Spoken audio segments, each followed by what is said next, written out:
Première fois que je prêche devant une caméra. Heureusement que j'ai ma famille proche pour m'écouter. Mais peut-être qu'eux, ils en ont déjà assez de m'entendre. Mais Mardoché, merci aussi d'être là. Merci à vous d'être aussi là avec, à l'arrière de vos écrans.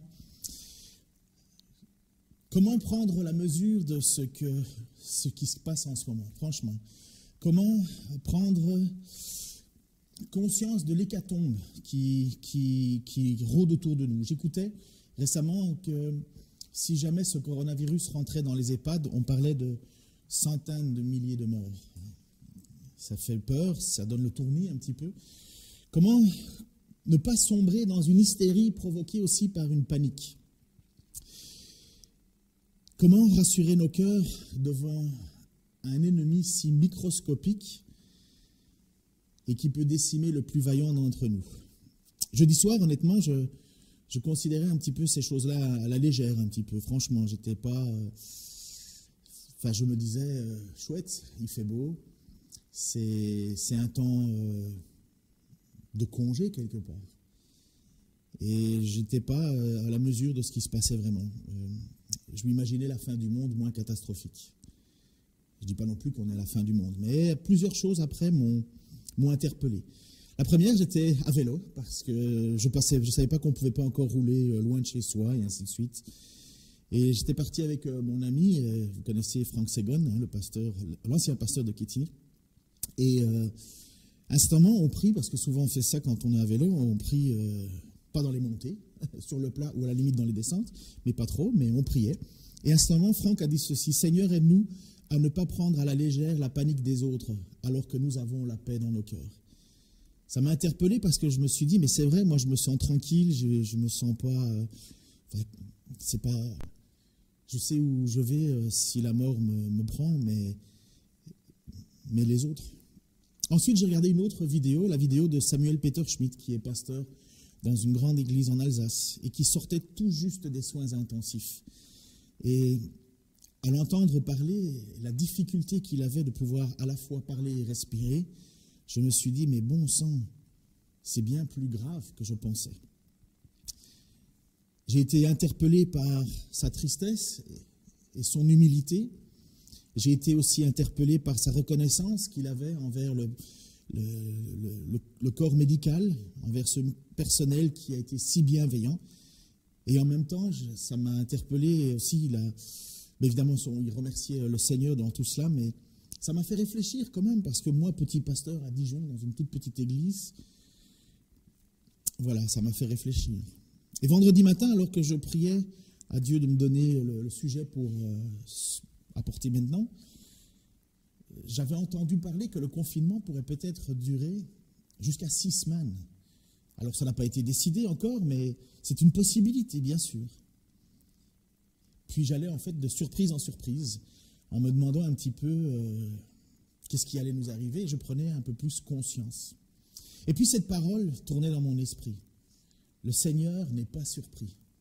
Le Seigneur n'est pas surpris. Ça me réconfortait de me le dire et de le savoir, le Seigneur n'est pas surpris. Mon Dieu sait, mon Dieu permet.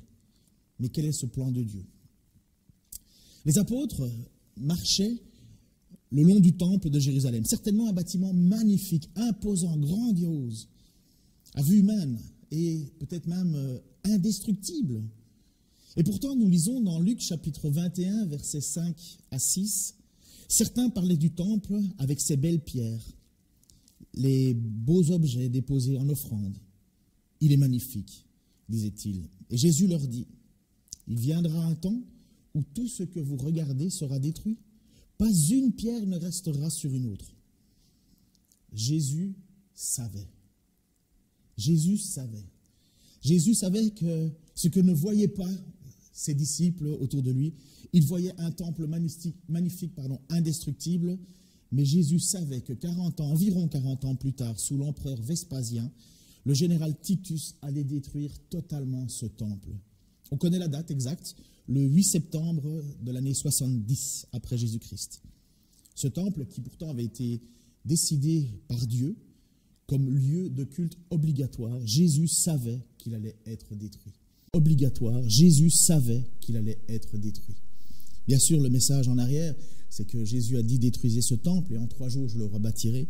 Et Jésus a expliqué que là, nous passions d'une époque à une autre, qu'il était venu accomplir la loi de Moïse et qu'une nouvelle vie avec lui était possible.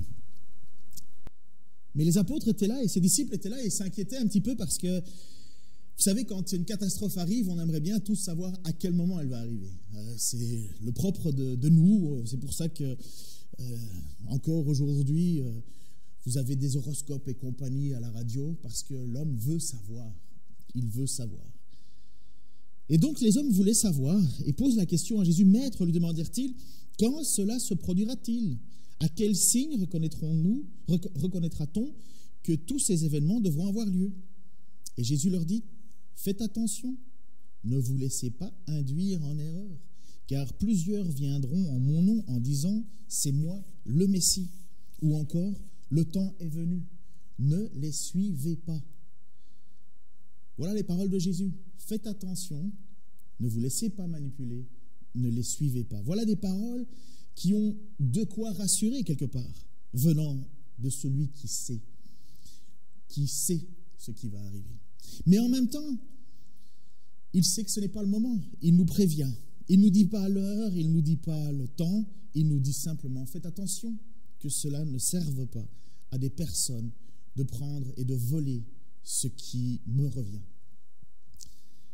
Jésus a cette parole qui est incroyablement étonnante. Il va le dire en Matthieu 24, verset 36. Il va dire, quant au jour et à l'heure où cela se produira, personne ne le connaît, ni les anges du ciel, ni même le Fils, personne, sauf le Père et lui seul. Aujourd'hui, si nous regardons sur Internet et si nous écoutons un peu tout ce que nous entendons, enfin, tout ce que nous voyons, c'est à peine si les gens savent. Enfin, certains s'imaginent savoir que nous sommes dans la fin des temps, que c'est le moment. Mais Jésus a cette parole d'humilité, il sait qu'il ne sait pas. Il sait qu'il ne sait pas. Il sait que ça ne lui est pas offert de savoir quand est le moment de la fin des temps. Il nous prévient juste que dans ces moments-là, des gens se feront passer pour lui. Ne les suivez pas, va dire Jésus. Alors prenez garde, faites attention que ces périodes un peu particulières d'inquiétude ne vous fassent perdre la tête et courir n'importe où. Jésus nous a prévenus, ne les suivez pas. Il sait qu'il ne sait pas le moment où ça doit se paraître. Mais il sait que ce n'est pas anormal ce qu'il va arriver, pardon. Il sait que ça doit arriver. Il sait qu'il va y avoir des événements qui vont bousculer nos vies. Il en donne quelques-uns des exemples dans le livre de Matthieu, de Marc et de Luc. Les 3 évangiles synoptiques parlent de la même chose. Et on va regarder à ce que Luc dit ce matin, Luc chapitre 21, 9 à 11. Il dit ceci, « Quand vous entendrez parler de guerre et de soulèvement, ne vous effrayez pas, car tout cela doit arriver d'abord. Mais la fin du monde ne viendra pas sitôt après. » Puis il ajouta, « On verra se dresser une nation contre une nation, un royaume contre un autre. Il y aura de grands tremblements de terre en divers lieux, des famines et des épidémies séviront. Des phénomènes terrifiants se produiront et dans le ciel, des signes extraordinaires apparaîtront. » Vous voyez ce que Jésus annonce, quelque part, a de quoi à la fois nous faire peur et en même temps nous rassurer. Il y a déjà eu plusieurs guerres depuis la résurrection de Jésus, et ce, sur toute la surface du globe. Il y a déjà eu plus d'un tremblement de terre, et ce, sur toute la surface de la terre. Il y a déjà eu plus d'une famine sur la terre, n'est-ce pas? Et certainement, ce n'est pas la première épidémie que l'humanité traverse, et peut-être pas la dernière. L'histoire nous rappelle un petit peu des choses comme ça. La peste noire, qui a sévi des années 1347 à 1352, on imagine entre 25 et 34 millions de morts. Alors les sources, évidemment, ne sont pas très fiables, mais c'est énorme. Je pense que j'avais même lu à certains endroits parler de beaucoup plus de centaines de millions de morts. Dans les années 1918-1919, il y a eu ce qu'on appelait la grippe espagnole. En fait, elle ne venait pas d'Espagne, mais ce sont les premiers à en avoir parlé. Mais on parle de 50 millions de morts. Et puis, il y a eu le choléra qui a commencé en 1817 et qui continue. On ne peut pas vraiment chiffrer le nombre de morts. Le sida est aussi une épidémie qui a commencé, ou en tout cas a été découvert en 1981, et on parle de 25 millions de morts à ce jour. Et puis, il y a eu le virus Ebola, qui a commencé, ou en tout cas a été découvert en 1976, et les chiffres que j'ai ne parlent que de 1200 morts, mais on imagine bien que c'est beaucoup plus. Ce que je dois savoir dans tout cela, c'est que Jésus n'est pas surpris de ce qui nous arrive. Il le sait, et surtout, il nous l'a annoncé. Lorsque vous allez chez le médecin, j'imagine que vous allez de temps en temps chez le médecin ou chez le dentiste, et que celui-ci va poser un acte médical. Il vous dit, surtout le dentiste, il vous dit ça va faire mal. Ou le médecin qui doit vous poser, qui doit vous faire une petite piqûre, il vous prévient, ça va faire mal, ça va piquer, vous allez ressentir quelque chose. Vous le savez, mais au moment où ça vous arrive, et au moment où il pose son geste, vous êtes surpris, c'est vrai. Non, pardon, vous avez mal, c'est vrai, mais vous n'êtes pas surpris. Vous avez mal, mais vous n'êtes pas surpris. En fait, ce qui vous rassure, c'est que la douleur ou le mal que vous allez vivre est connu et maîtrisé. Eh bien, Jésus nous annonce tout cela. Il nous annonce qu'on va avoir des moments difficiles. Mais ce qui doit nous rassurer, c'est qu'il maîtrise tout ça. Et pourquoi lui faire confiance à Jésus? Honnêtement, pourquoi faire confiance à Jésus? Mais parce qu'il est ressuscité. Il est mort, il est ressuscité. La mort, il l'a vaincu. Qu'est-ce qui nous attend le pire dans une situation pareille, une épidémie ou des tremblements de terre? Comme Jésus va l'annoncer, il va y avoir des guerres, des royaumes contre royaumes, il va y avoir des tremblements de terre, des épidémies. Mais, au final, ce qui peut nous arriver de plus terrible pour nous, c'est de mourir. Mais Jésus, qui lui a vaincu la mort, n'est pas inquiet. Nous allons tous mourir. Je ne me trompe pas en disant qu'il y a 100% de chances qu'après ta naissance, tu meurs. Mais combien y en a-t-il pour que tu ressuscites pour une vie éternelle? Il n'y a qu'une seule chance. Si je crois ce que la Bible dit, et ce que évidemment je crois, Jésus nous dit qu'il n'y a qu'un seul chemin pour y arriver. Il n'y a pas d'autre nom. C'est exclusif, c'est vrai. Il n'y a pas d'autre nom qui nous a été donné par l'Éternel. Je crois que Jésus déclare qu'il est le chemin, la vérité et la vie. Je crois que Jésus déclare qu'il est le bon berger. Je crois que Jésus déclare qu'il est la porte. Je crois que Jésus déclare qu'il est la lumière. Je le crois, et lorsque Jésus me dit qu'il n'y a pas d'autre moyen d'arriver au ciel ou au Père que par lui, je le crois. Je vais vous mettre une petite vidéo du livre des Actes. En fait, comme je vous l'ai dit, je vous l'ai annoncé en introduction là tout à l'heure, chapitre 3, verset 1 à chapitre 4, verset 22. C'est un petit film qui date des années, je crois, 70, quelque chose comme ça. Et c'est l'histoire de l'apôtre Pierre et de l'apôtre Jean qui montent au temple et ils vont se faire arrêter. Ils vont se faire arrêter. D'abord, ils vont enseigner, ils vont accomplir un miracle grâce à Jésus. Ils vont insister en disant que ce n'est pas par leur propre piété, mais c'est par le nom de Jésus-Christ que ces choses vont être là. Et on va les mettre en procès. On va les mettre en procès, on va leur demander d'arrêter de parler au nom de Jésus, parce que ça bouscule, ça dérange. Et là, l'apôtre Pierre va à un certain moment devoir leur dire, mais écoutez, à qui devons-nous obéir? Mais il va surtout déclarer quelque chose d'extraordinaire. Il va déclarer qu'il n'y a pas d'autre nom qui a été donné sur la terre et sous les cieux par lequel nous devons être sauvés. Et voilà ce qui a motivé l'apôtre Pierre, voilà ce qui a motivé l'apôtre Jean. Alors regardons cette petite vidéo. J'espère que tout va bien aller. Je vous retrouve dans quelques minutes.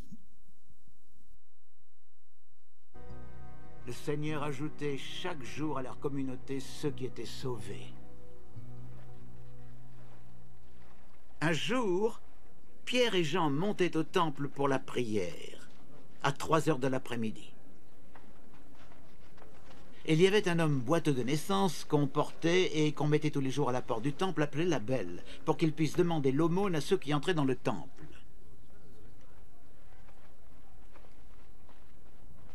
Quand il vit Pierre et Jean qui allaient pénétrer dans le temple, il leur demanda l'aumône. Pierre fixa les yeux sur lui, de même que Jean, et dit « Regarde-nous !» L'infirme les regarda attentivement. Il pensait qu'il allait recevoir d'eux quelque chose.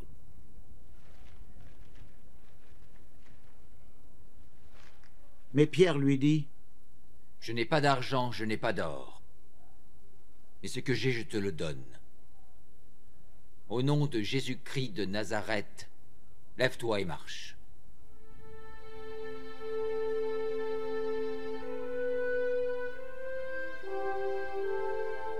Et en même temps, il le prit par la main droite et le fit lever. Aussitôt ses pieds et ses chevilles devinrent fermes. D'un saut, il fut debout et se mit à marcher.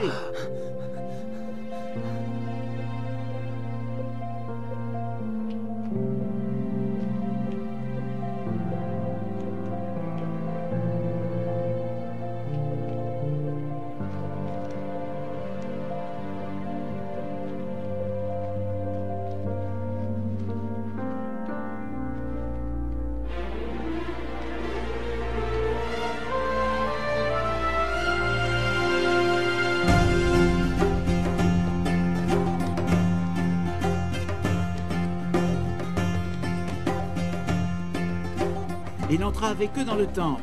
Il marchait, il sautait de joie et louait Dieu. Tout le monde le vit ainsi marcher et louer Dieu.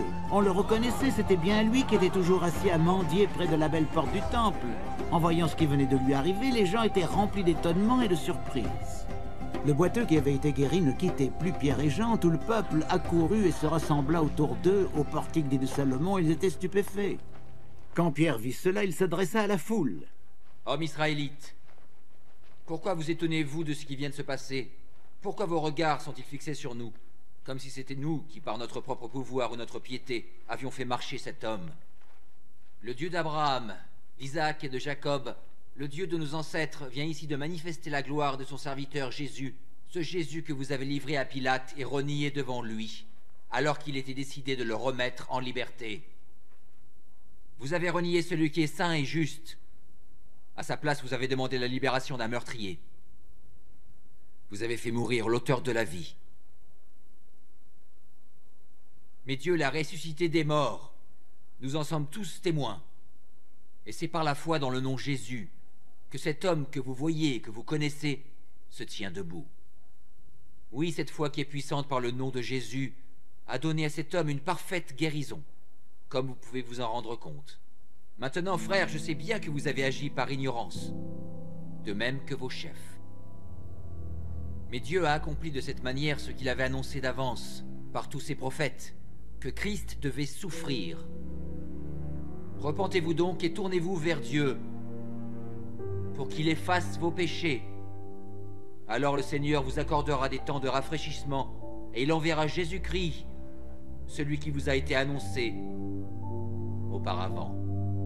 En attendant, il doit demeurer au ciel jusqu'au jour du rétablissement de toutes choses, comme Dieu l'a annoncé depuis des siècles par la bouche de ses prophètes.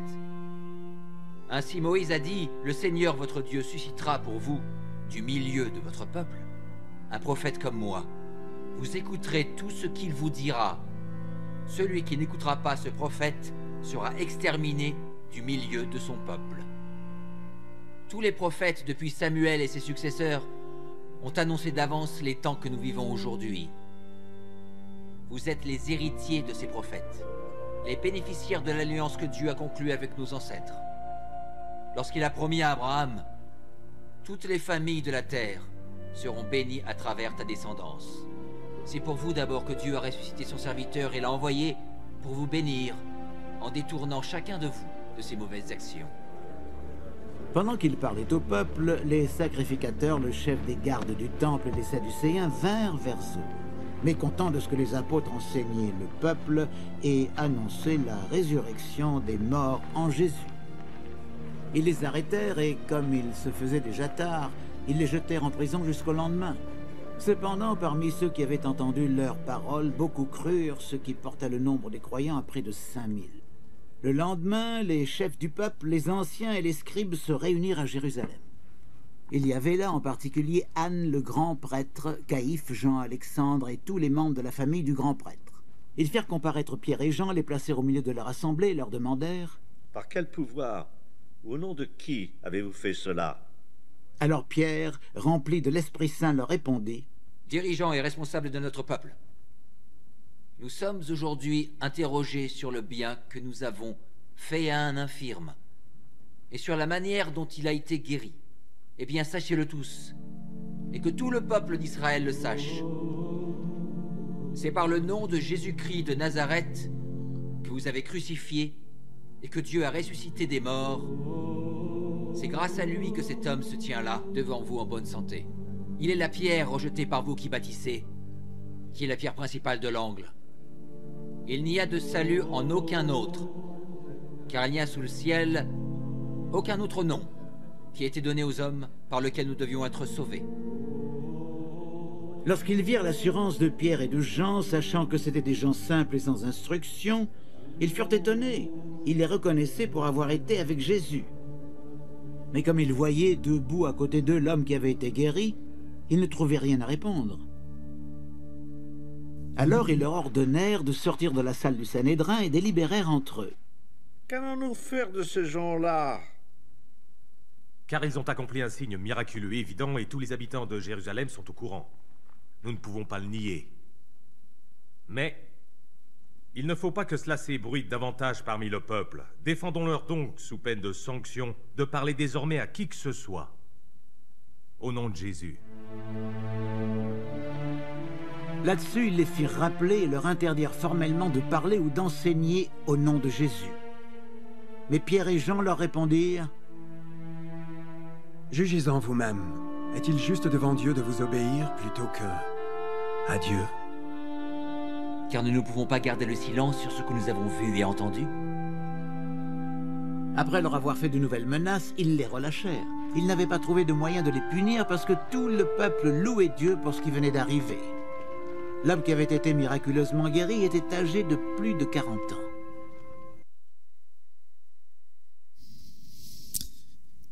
C'est en lui seul que se trouve le salut. Dans le monde entier, Dieu n'a jamais donné le nom d'aucun autre homme par lequel nous devions être sauvés. Voilà cette histoire que nous venons de voir et ce petit film qui est tiré des Écritures, que je vous rappelle de pouvoir prendre encore le temps de lire. C'est dans le chapitre 3 et 4 du livre des Actes. C'est en lui seul que se trouve le salut. C'est très exclusif de dire cela, mais les apôtres ont été jusqu'au bout. Et ils voulaient le dire, et ils continueraient à le dire, et ils ont parcouru, et ils sont partis dans le monde entier le dire. Je parle particulièrement à ceux qui reconnaissent en Jésus leur Seigneur, à ceux qui ont la certitude, la conviction profonde que Jésus est ressuscité d'entre les morts. Voilà ce que je dis, ce que je me permets de dire au nom de Dieu. Ne crains pas ces temps particuliers, n'aie aucune crainte de ce que tu traverses. Dieu n'est pas surpris. Jésus n'est pas surpris. Et le Saint-Esprit te souffle à l'esprit. Ne sois pas surpris. Jésus l'a dit, le Saint-Esprit te le rappelle, tout est sous contrôle. Il y a des choses bien plus difficiles qui attendent ceux qui ont placé leur foi en Jésus.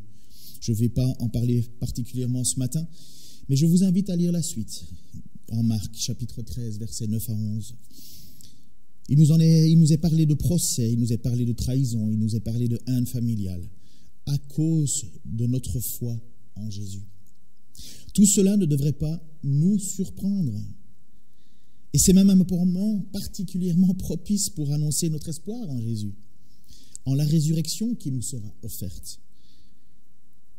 Comme il est dit en Marc chapitre 13, verset 10, il faut avant tout que la bonne nouvelle soit annoncée à toutes les nations. Jésus parlait encore à ses apôtres pour leur annoncer ce qui allait leur arriver à cause de leur foi en lui. Et voici ce qu'il va dire à un certain moment. Tout le monde voira à cause de moi, mais celui qui tiendra bon jusqu'au bout sera sauvé.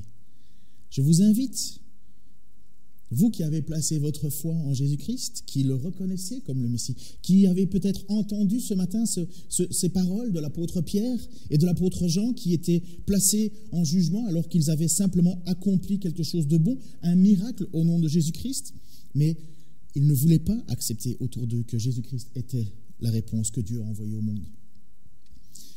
Ces apôtres ont été martyrisés, tous. Tous ont été torturés.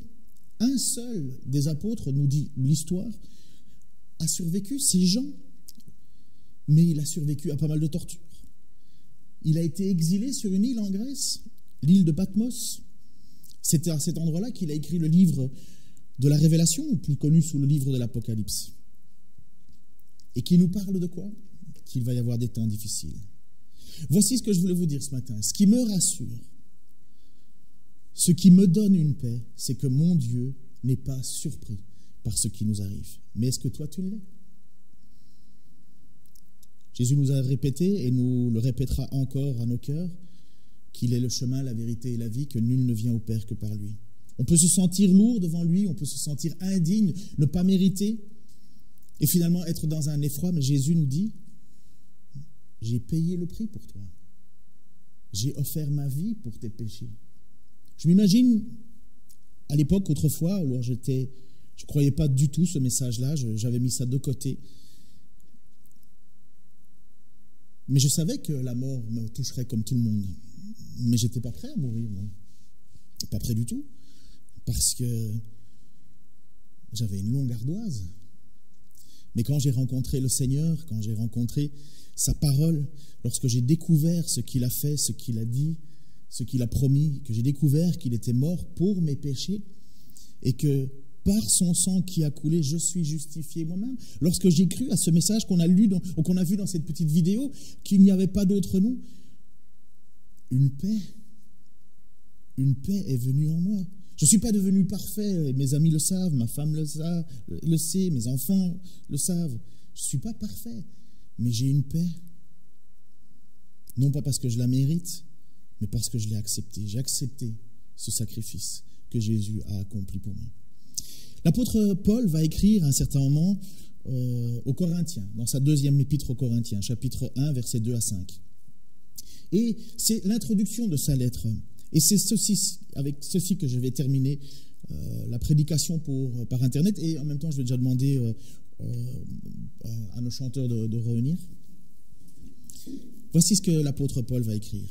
Que la grâce et la paix vous soient données par Dieu, notre Père, et par Jésus-Christ, le Seigneur. Béni soit Dieu, le Père de notre Seigneur Jésus-Christ, le Père qui est plein de bonté, le Dieu qui réconforte dans toutes les situations. Il nous réconforte dans toutes nos détresses, afin qu'à notre tour, nous soyons capables de réconforter ceux qui passent par toutes sortes de détresses, en leur apportant le réconfort que Dieu nous a apporté. De même, en effet, que les souffrances du Christ surabondent dans votre vie, surabonde le réconfort qu'il nous donne. Voici une promesse. De même, en effet, que les souffrances du Christ surabondent dans notre vie, surabonde le réconfort qu'il nous donne. Et je relis ce petit passage aussi où il nous dit « Il nous réconforte dans toutes nos détresses, afin qu'à notre tour, nous soyons capables de réconforter ceux qui passent par toutes sortes de détresses en leur apportant le réconfort que Dieu nous a apporté. » Je vous en prie, je ne peux que prier que vous soyez des ustensiles entre les mains de Dieu, des ustensiles bien imparfaits certainement, mais des ustensiles qui amènent du réconfort là où il y a de la détresse. Et pour moi, qui suis peut-être un peu plus en avant, je dois prendre ça encore plus au sérieux. Je pourrais profiter de cette paix que j'ai, de cette tranquillité que Dieu m'a donnée, tranquillité d'esprit. Je ne l'ai pas mérité, mais je l'ai reçue. Je pourrais profiter de cela pour me sentir au-dessus des autres, mais je ne le suis pas. Au contraire, je sens que j'ai une responsabilité de réconforter ceux qui sont dans la détresse. Tout le monde n'a pas la même foi. Tout le monde n'a pas autant d'endurance. C'est pas que j'en ai beaucoup, Mais l'histoire de ma vie a fait que j'en ai un peu plus maintenant. Mais cette endurance et ce réconfort, ça ne doit pas être utile juste à moi de façon égoïste. Il faut que je puisse réconforter ceux qui peinent. Et peut-être c'est ce que tu vis ce matin, tu peines. Peut-être que ce matin tu es enfermé chez toi, mais enfermé en toi, avec ton anxiété, avec tes craintes, tes doutes, tes questionnements. Nous ne pouvons rien vous offrir, nous ne sommes que de simples mortels, mais nous pouvons vous parler de celui qui a changé nos vies.